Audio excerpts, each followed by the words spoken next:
जैसा कि आप सभी लोग जानते हैं कि हमारे देश के तमाम लोग कहीं ना कहीं अपने बुजुर्गों का, अपने पूर्वजों का हम ऋणी हैं, क्योंकि उन्होंने इस देश के नवनिर्माण के लिए, देश की आज़ादी के लिए अपनी जान को न्यौछावर किया है। और आज जो ये खुली आज़ादी में, खुले हवा में जो हम सांस ले रहे हैं, तो ये कहीं ना कहीं हर एक रक्त का, हर एक खून का बूंद बूंद जो हम उनके ऋणी हैं।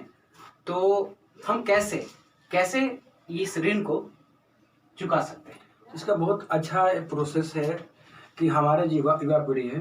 देखिए, युवा जो होता है वो देश का भविष्य होता है। हम अपने वीडियो में बहुत बार बोल चुके हैं कि युवा जो होता है देश का भविष्य होता है। युवा ही कर सकता है देश की भलाई, और देश को चेंज करना युवा के ही हाथ में है। क्योंकि आपको बताना चाहूँगा कि जब भगत सिंह जी का फांसी हुआ था, उनका एज मात्र 23 साल था। आज हम वही चाहते हैं कि हमारा युवा भी भगत सिंह के रास्ते पर चले। एकदम एग्जैक्टली, उनका 23 साल की एज में, और उनका इतना डीपली नॉलेज था हर अलग अलग लैंग्वेज की तरफ। आज तो हम हिंदी इंग्लिश में उलझ जाते हैं, और उनका इतना अच्छा हिंदी था, इतना अच्छा लैंग्वेज था, मतलब उर्दू भी वो मतलब जानते थे। इसके साथ 7-8 भाषा पर उनका अच्छा पकड़ था, राजनीति पे अच्छा पकड़ था, देश दुनिया की नॉलेज पे बहुत अच्छा पकड़ था। इतना होने के बाद भी आपको मालूम होना चाहिए कि जो भगत सिंह जी थे, उनके अंदर कभी भी एक विशेष समुदाय पर कभी भी गलत वर्ड नहीं बोले। वो सोचे थे कि इंडिया जो है, भारत जो है, वो हमारा देश है, और जो भी यहाँ के रहने वाले लोग हैं वो सब भारतवासी हैं।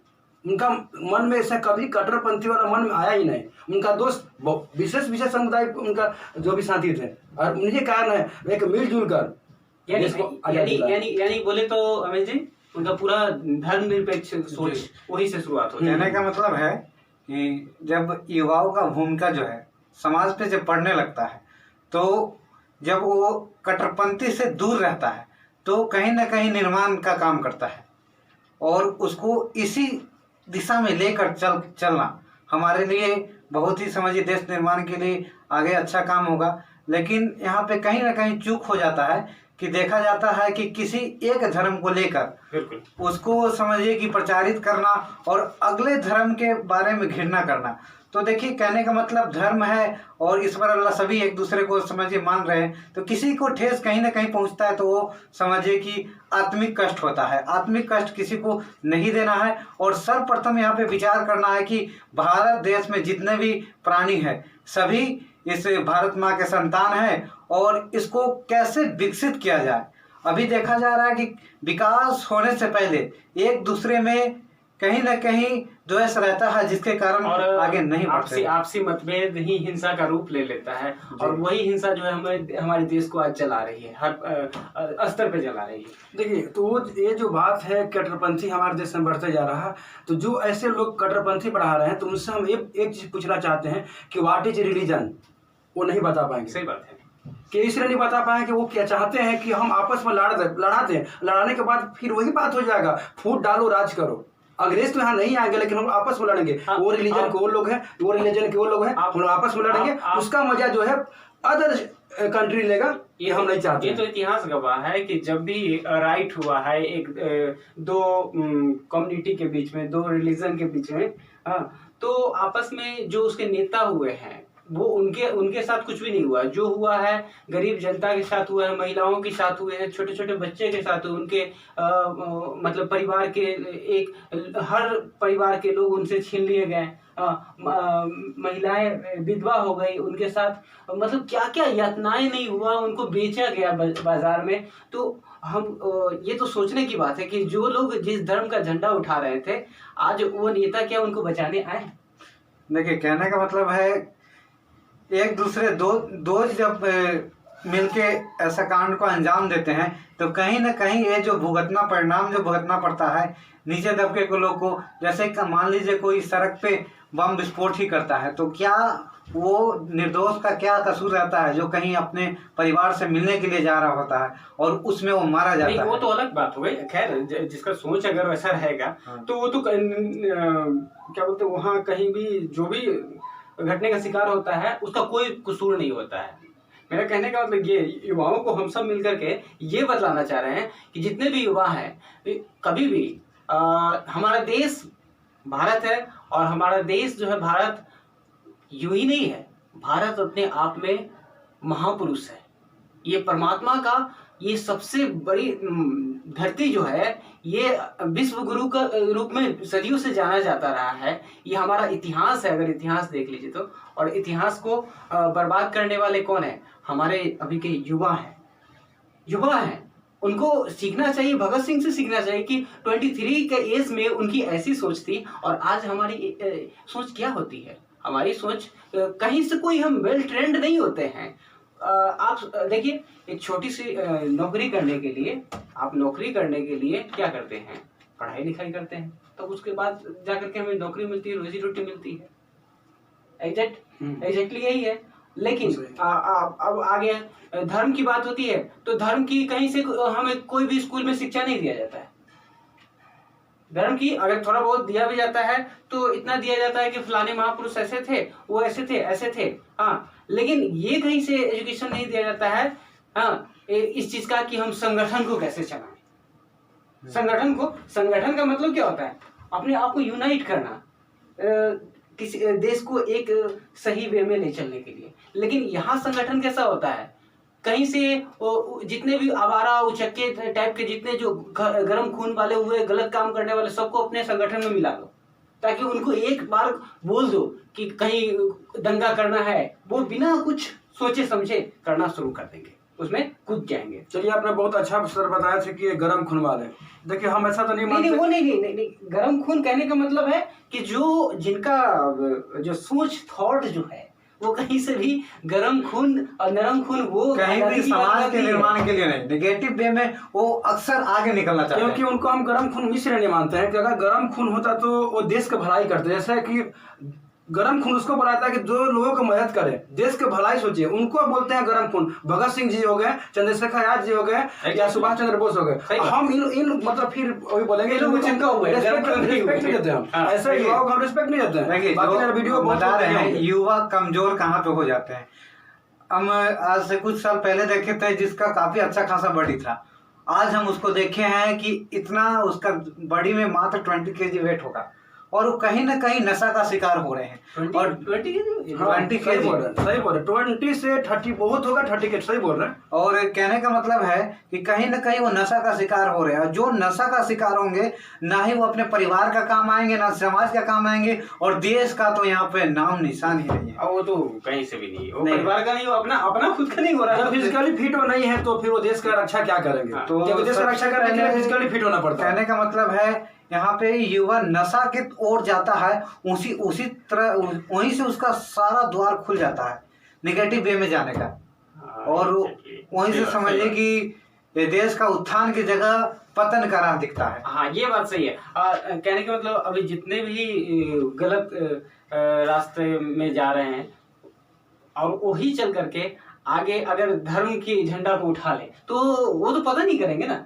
उनको तो मालूम नहीं कि धर्म क्या होता है, उनको तो कहीं से मालूम नहीं है, वो तो पता नहीं करेंगे। उनको तो रिमोट से कोई और चला रहा है, सही में। तो आज हम देश के तमाम युवाओं को यही बोलना चाहेंगे कि आप अपने आप को तैयार करो। आपके पास अगर नॉलेज नहीं है किसी चीज की तो कोई बात नहीं, ईमानदारी तो है, देश के प्रति अपनी ईमानदारी दिखाओ।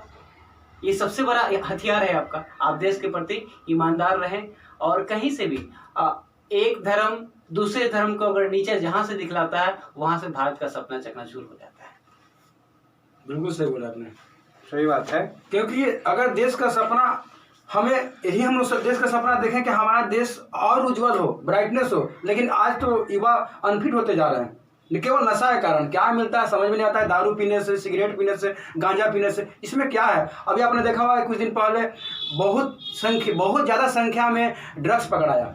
बताइए क्या है सब, इससे क्या है ये? और इसमें मतलब कौन सी बड़ी शक्ति काम कर रही है? ये कहीं ना कहीं देश को बर्बाद कर रही है, इससे पैसा वो कमा रही है और युवा बर्बाद हो रहा है। देखिए, जब युवा को नशा का लत पकड़ लेता है तो उस समय किसी भी काम को अंजाम देने के लिए वो तैयार रहते हैं, क्योंकि उनका शरीर उसका आदी हो जाता है। और वो समझिए कि रोबोट है, उसको बोला जाता है तुम ये काम करो तो तुम्हें हम देंगे।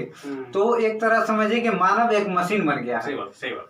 तो इस मशीन की दिशा को मोटिवेट करने के लिए हम सबको इस पे काम करना होगा और पुनः युवा को यूथ पावर के रूप में समझिए कि भारत के नवनिर्माण में योगदान देने के लिए इस पे काम उनको तैयार करना होगा। एक इंडियन एक्सप्रेस जो पेपर है, जो इंडिया का नंबर 1 पेपर है, उनका कहना है कि हमारा देश एक युवाओं का देश है, लेकिन आज वर्ल्ड में हम लोग सेकेंड स्थान आते हैं सबसे ज़्यादा अनफिट में। ये बताइए क्या है? अगर एजुकेशन में 1 नंबर पर 2 नंबर पर तो गर्व करने की बात है, लेकिन हम लोग अनफिट बताया जा रहा है कि हमारा इंडिया में जो भी युवा है 90% अनफिट है, सेकेंड स्थान आता है अनफिट में। ये क्या, इस पर तो बहुत चिंता करने वाली बात है। तो बहुत बुरा रिजल्ट है तो हम लोग के लिए एक बहुत समझिए कि चौंकाने वाली ये मैसेज है।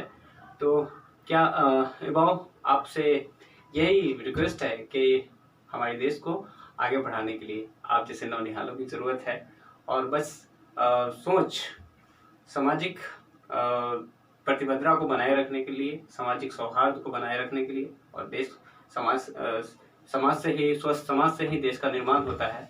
और स्वस्थ समाज में कहीं न कहीं कट्टरपंथी जो सोच है और धार्मिक उन्माद एक दूसरे से टकराव की जो बात है उसको हम भुला करके, और हम सभी एक धरती पर है और एक ही वो परमेश्वर, परमपिता, भगवान, अल्लाह, गॉड जो कह लो, सभी के एक ही हम लोग संतान हैं। हमें ये सोचना चाहिए। और भारत पे एक चीज़ बार बार हम देखने को मिल रहा है कि ये भारत, कभी कोई बोलता है कि हमारे धर्म का हो जाए, कभी कोई बोलता है हमारे धर्म का हो जाए। जैसे आप देखते होंगे कि बार बार धर्म पर क्या होता है कि कुछ लोग कहते हैं कि इसमें शरिया कानून लागू होता तो भारत ऐसा होता, कुछ लोग कहते हैं कि हिंदू राष्ट्र भारत को होना चाहिए। देखिए, हमारे तक जितना भी हम इतिहास स्टडी किए हुए हैं, हिस्ट्री पढ़े हैं, हम ये समझ नहीं पाए कि धर्म क्या होता है, ये कहाँ से लोग पढ़ के आते हैं, ये कौन सा किताब पढ़ के आए। मेरे को थोड़ा बताएं, वीडियो में हम लोग डालेंगे अभी सोशल मीडिया पर, वो मेरे को बताएं कि ये धर्म का बुक मिलता कहाँ से, थोड़ा हम भी पढ़ लेंगे तब बताएंगे उसके बाद कि धर्म क्या होता है। समझ में नहीं आता है कि हम लोग धर्म निरपेक्ष देश है, फिर भी ऐसा सब वर्ड बहुत खराब मेरे को लगता है। यानी ऐसे धर्म को तो उनको पॉकेट में रखना चाहिए, अपने घर तक सीमित रखना चाहिए। अगर ऐसा होता तो भगत सिंह भी धर्म के बारे में बात करते ना, आज दिन कुछ और होता। हम लोग बैठ के यहाँ बात नहीं कर पाते, कहीं और होते हैं। नहीं, एक्चुअली एक चीज सबसे बड़ी बात है क्या अमित जी, आप बताइए, क्या हम दुकान से कोई सामान खरीदने जाते हैं तो कहीं पूछते हैं कि आप किस धर्म के हैं?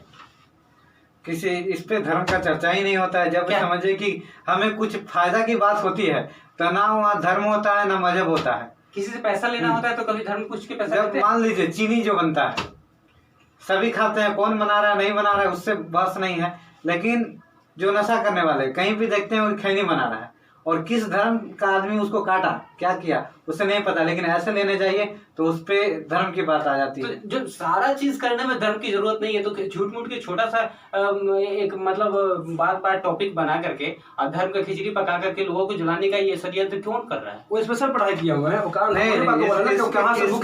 इसके पीछे देखिए, कहीं ना कहीं समझिए कि शिक्षा की कमी है। आज देखा जा रहा है कि लोग को खाली दिमाग शैतान का, अब उसको कुछ पता नहीं कि करना। एक ने किसी धर्म का झंडा उठा लिया, अब अगला सोच रहा है कि हम क्या करें।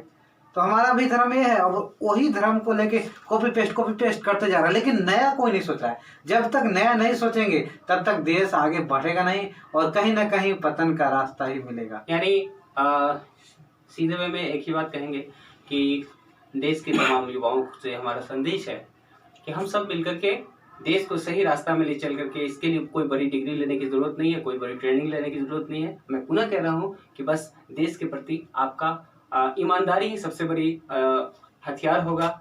जो भी करें अपने धर्म के लिए नहीं, देश के लिए करें। धर्म बार बार हमारे सहपाठी बता रहे हैं कि धर्म क्या है, धर्म की किताब हमें बताओ, हम पढ़ेंगे। बिल्कुल सही। तो धर्म क्या है? धर्म वो ऐसा सद्कार्य है जिसपे आप चलते हैं ईमानदारी पूर्वक। देखिए, दुनिया का सबसे बड़ा धर्म मानते हैं अपना कर्तव्य, व्हाट इज योर, आपका जो होता है निजी, अपना कर्तव्य क्या होता है, सबसे बड़ा धर्म क्या? अपना कर्तव्य को आप ऑनेस्टली अगर फुलफिल कर लीजिए अपने लाइफ में, इसको मेंटेन कीजिए, ये सबसे बड़ा धर्म है। धर्म तो यही है। देखिए, यही हम शुरू से बोलते आ रहे हैं कि दुनिया का सबसे बड़ा धर्म है मानवता का धर्म, उससे बड़ा कोई धर्म नहीं होता। आप किसी को मदद कीजिए, आप आपके रहते कि कोई भूखा देखिए क्या आपका द्वार सना जाए, उससे बड़ा धर्म कुछ नहीं होता। हम यही धर्म मानते हैं, हम और कोई रिलीजन को नहीं मानते हमारी हम। कॉन्स्टिट्यूशन भी तो यही कहती है कि आप नहीं कि हम धर्म को मनाएं और बाहर में कोई भूख से मर रहा और उसको देख हम गेट बंद करें तो धर्म नहीं, आप मनाइए धर्म, कोई फर्क नहीं पड़ने देखिए वाला। कहा गया है मानवता से बड़ा कोई धर्म नहीं है। जहाँ पे करुणा है वहाँ तो समझिए कि ईर्ष्या का कोई स्थान ही नहीं है। और एक चीज और बात है, जैसे कि अभी करुणा बोले तो अब एक बात आ गया कि जब धर्म में शांति है तो एक दो धर्म आपस में लड़ता क्यों है?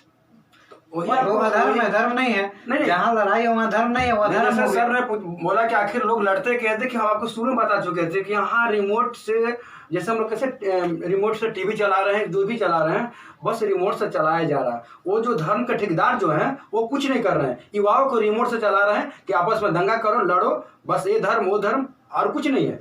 बस एक ही बात है कि धर्म कभी भी हमें लड़ना नहीं सिखलाता है।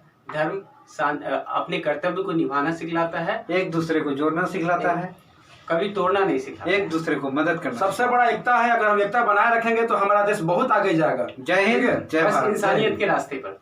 जय हिंद, वंदे मातरम।